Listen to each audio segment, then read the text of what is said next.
সংসারে এমন একটা ভ্রান্ত ধারণা রয়েছে যে সবকিছু ভাগ্যের দ্বারা পাওয়া যায়, কিন্তু ভাগ্য প্রারব্ধ এ তো সকলের জন্যই সমান হয়।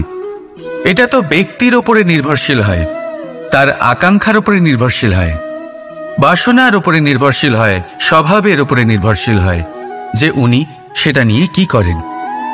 দেখুন, এই প্রসাদ কিন্তু সকলকেই দেওয়া হয়, কিন্তু তা গ্রহণ করবেন কিভাবে সেটা ব্যক্তির উপরে নির্ভর করে।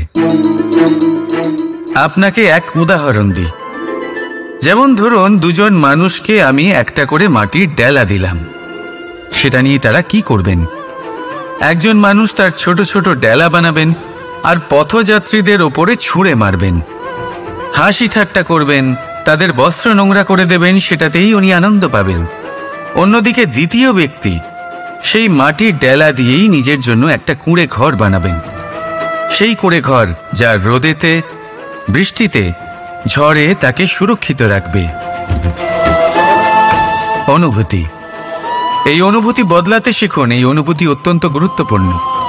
ভালোবাসাতেও এই অনুভূতি হলো অত্যন্ত গুরুত্বপূর্ণ। ভালোবাসা সে বন্ধুর সাথে হোক, মা বাবার সাথে হোক, ভাই বোনের সাথে হোক, স্ত্রীর সাথে হোক, যে কারোর সাথে হোক, মনে রাখবেন এই হলো সেই অনুভূতি যা আপনার ভাগ্য নির্ধারণ করে থাকে। তাহলে আসুন আমার সাথে প্রেমের অনুভূতি নিয়ে বলুন, রাধা রাধা।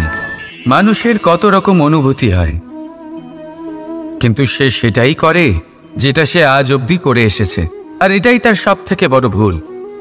আপনাকে যদি উদাহরণ দিই, তাহলে একটা গোয়ালা যে ছোটবেলা থেকে একটাই কাজ করেছে, গরুকে চড়িয়েছে, দুধ বের করেছে, সে সারা জীবন সেটাই পাবে, শুধু দুধ। কিন্তু ভেবে দেখুন, যখন এই দুধ কোনো ময়রার কাছে যায়, তখন সে সেটা দিয়ে মালপোয়া বানায়, মাখন বানায়, বিভিন্ন রকমের সুস্বাদু মিষ্টি বানায়, ঘি বানায়।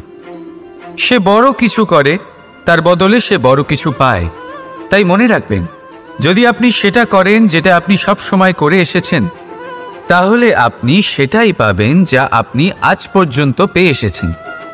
নতুন কিছু করার চেষ্টা করুন, আলাদা কিছু করার চেষ্টা করুন, নিজেকে বদলানোর চেষ্টা করুন, নিজেকে প্রস্তুত করুন, নতুন কিছু করুন। তাই মনে রাখবেন, যদি আপনি এমন কিছু করেন যা এর আগে কেউ কখনো করেনি, তাহলে আপনি এমন কিছু পাবেন যা এর আগে কেউ কখনো পায়নি।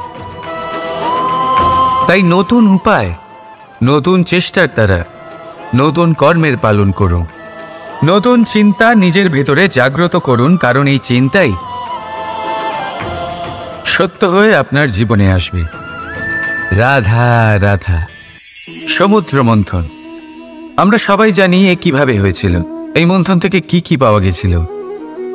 অসংখ্য রত্ন পাওয়া গেছিল, বিষ পাওয়া গেছিল, অমৃত পাওয়া গেছিল। ঠিক সেইভাবেই আমাদের ভেতরেও একটা বিশাল সমুদ্র রয়েছে, যাকে আমরা নাম দিয়েছি মন। যদি এই মনের মন্থন করা হয়, তাহলে এই মন থেকে বিষও বেরোতে পারে আর অমৃতও বেরোতে পারে। তাই মনে রাখবেন, আপনার যে জিহ্বা রয়েছে তা বিষও নির্গত করতে পারে, আবার অমৃত। খারাপ কিছুও করতে পারে, যদিও আপনার মনস্কামনা খারাপ নাও হয়। তাই সবসময় যখন আপনার মুখ থেকে শব্দ উচ্চারণ করবেন, এই মনের মন্থন করে তা করুন। আর আমার সাথে ভালোবেসে বলুন, রাধা রাধা। আপনি কি কখনো শুনেছেন হরিণ সিংহের থেকে পালানোর বদলে তার সাথে লড়াই করেছে? হরিণ সিংহকে আক্রমণ করেছে, কখনো শুনেছেন? কখনো না। কিন্তু এরকম হতেই পারে, এরকম হয়েই থাকে। আর এটা তখনই হয় যখন হরিণের শাবক বিপদে পড়ে।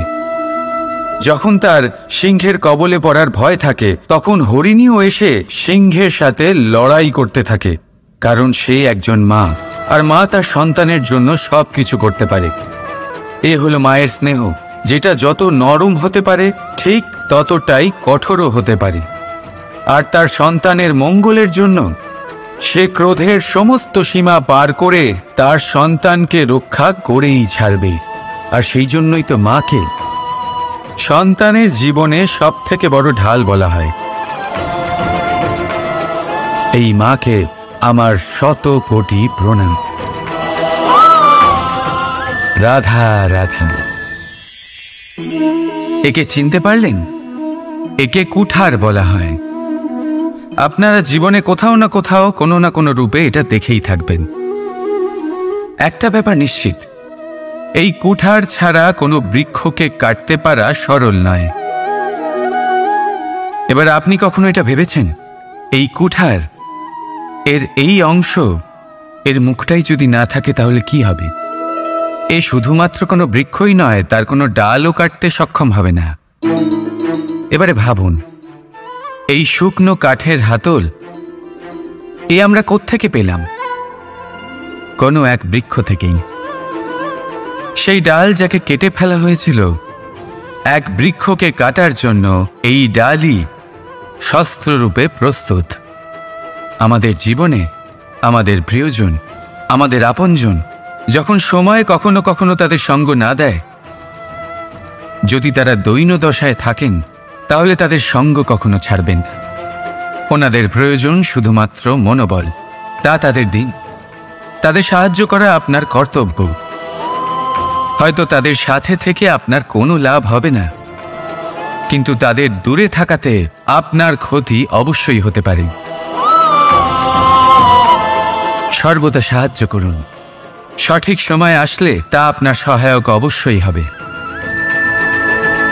রাধা রাধা। আমাদের মধ্যে বেশিরভাগ মানুষেরই এই অভিযোগ থাকে যে মানুষ তখনই আমাদের স্মরণ করেন যখন সেই সময় আসে যখন আমাদেরকে প্রয়োজন হয়, যখন কোনো কাজ থাকে। যখনই এই সময় পেরিয়ে যায়, তাদের কার্যসিদ্ধি হয়ে যায়, তারা আমাদের থেকে দূরে চলে যান, ভুলে যান আমাদের। এবার এই বিষয়ে ভেবে খারাপ অবশ্যই লাগে। এই পরিস্থিতিকেই অন্য এক দৃষ্টিভঙ্গি দিয়ে দেখার চেষ্টা করুন। মনে রাখবেন, মানুষ প্রদীপের সন্ধান তখনই করেন যখন তার জীবনে অন্ধকার থাকে। আপনি প্রসন্ন হয়ে উঠুন, কারণ আপনার কাছে সেই সুযোগ আছে যে কারোর জীবনে প্রকাশের কিরণ আনতে পারছেন, কাউকে সঠিক পথ দেখাতে পারছেন, কারোর সহযোগিতা করতে পারছেন, এই পুণ্য অর্জন করতে পারছেন। কারোর থেকে কোনো আশা রাখার দরকার নেই। যার আপনাকে যতটা প্রয়োজন তাকে ততটাই সাহায্য করুন, ততটাই সবাইকে প্রেম বিতরণ করুন। আর এই প্রেমের ভাব নিয়েই আমার সাথে বলুন, রাধা রাধা।